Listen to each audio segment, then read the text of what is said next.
pour en finir définitivement avec cette histoire de banc. D'abord, c'est pas un banc, c'est devant des grilles. Il y a des gens, un monsieur qui descend les marches, des vélos, d'autres grilles, le lycée caserne. Faut être clair, c'est pas un banc, c'est quelque chose de dur sur lequel je suis assis. Et maintenant, je vais dire la vérité. L'histoire de gauche prolétarienne, évidemment, tout le monde s'en fout. Les histoires de Paris 8 aussi, tout le monde s'en fout, c'est plus d'actualité. Dans quel monde tu vis, comme m'a dit Alain Krivine? C'est fini, mai 68. On n'est plus en 68. Maintenant, ce qui compte, c'est l'image.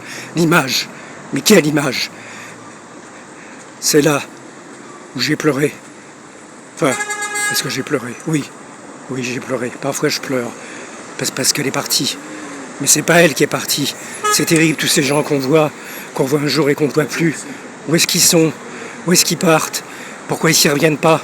On les croise et puis ils disparaissent. Comme ça, du jour au lendemain, sans raison. C'est terrible, sans raison. Ils disparaissent, on les revoit jamais. Mais c'est sûrement une erreur. Parce que la pensée, on ne sait pas ce que c'est que la pensée. On ne sait pas si la pensée c'est une particule ou si c'est une onde.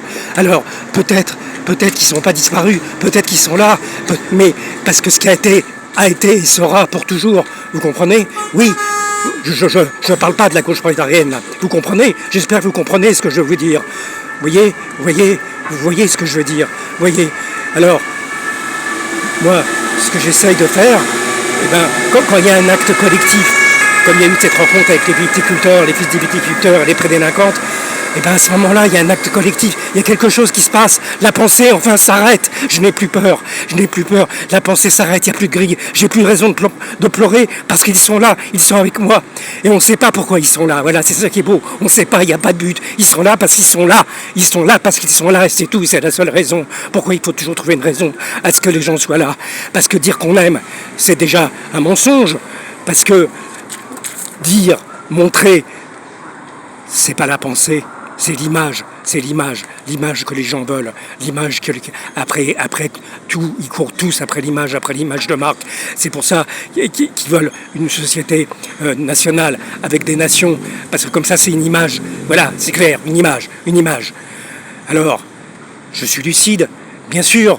Pour moi, c'était un miracle qu'il y ait cette rencontre dans les années 70, dans ce village de Bruguérolles, dans l'Aude, qui est les fils des viticulteurs, les fils des maçons, tout ça, et les prédélinquantes et les post-délinquantes. C'était un miracle, parce qu'enfin, il se passait quelque chose hors de la pensée, hors de la logique, hors du temps. Voilà, hors du temps. Alors, bien sûr, le lendemain, les viticulteurs que j'ai vus m'ont dit, près du tonneau, très gentiment, « Mais pourquoi tu mets pas un moteur à ton vélo? Ça serait quand même moins fatigant. » Donc en fait, il ne s'est rien passé peut-être, mais la pensée,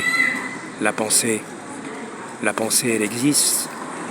Et qu'est-ce que ça peut vous faire de me laisser dans mes illusions, de croire qu'il faut croire? Doucha n'est pas morte, mais elle est morte.